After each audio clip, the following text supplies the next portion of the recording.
तो hello students, आज हम सीयूईटी 2025 में प्रिपरेशन कर रहे हैं और 2026 में कंडक्ट कराए जाने वाले एंट्रेंस एग्जामिनेशन के इंपॉर्टेंट टॉपिक पर चर्चा करेंगे। हमारे ये सीयूईटी एग्जाम्स जो कि 26 के लिए है, उनमें हम बेसिकली देखेंगे कि जैसे पूरा सिलेबस पढ़ना, उनको प्रिपेयर करना बात की बात है, बट कुछ ऐसे टॉपिक्स होते हैं जिनको पढ़ के हमें यह पता रहता है कि मोटा मोटी पता चल जाता है कि कौन से टॉपिक इंपॉर्टेंट है और कौन से टॉपिक से ज़्यादा क्वेश्चन आ रहा है। तो इन्हीं कुछ सेलेक्टेड टॉपिक्स में से हैं जो आपको बहुत ज़्यादा अच्छा नंबर गेन करवाने में हेल्प करेगा। और गाइस, सिलेबस पूरा हो या ना हो, बट आप अच्छा खासा स्कोर कर सकते हैं, जिससे आपके एडमिशन के चांसेस बढ़ जाएंगे। पहला है कालक्रम, यानी जितने स्टार्टिंग से जितने शासक आए हैं उनके कालक्रम। दूसरा शासक और उनके शासन वर्ष और क्रम, यानी उनका शासन वर्ष कब तक उन्होंने शासन किया और उसको ध्यान देंगे गाइस कि असेंडिंग ऑर्डर में होना चाहिए। दूसरा उनका राजनीतिक विमर्श। तीसरा आर्थिक विमर्श। राजनीतिक आर्थिक मतलब वही उनका सारा मुद्रा और प्रशासन।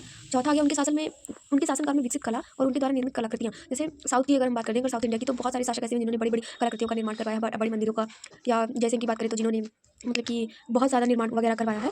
तो इन सब चीज़ों पे ध्यान देंगे और उन शासकों के द्वारा कोई भी लिखा गया पार्ट जो कि मोस्ट मोस्ट मोस्ट इंपॉर्टेंट है, एंशिएंट हो, मिडाइवल हो, मॉडर्न हो, कुछ ना कुछ क्वेश्चन तो फंसते ही हैं गाइस, कुछ ना कुछ नहीं तो लगभग 5 से 10 क्वेश्चन तो आराम से मिल जाएंगे। और उसके बाद जो हमारा इंपॉर्टेंट पॉइंट है वो है यात्री, उनका समय काल।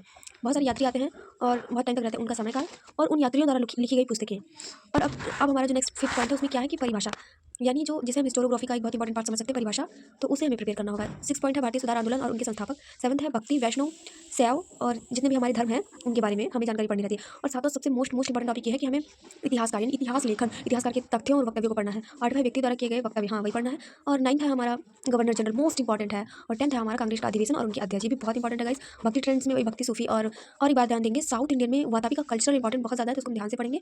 थैंक्स फॉर वॉचिंग, ऐसे ही पढ़ते रहिए।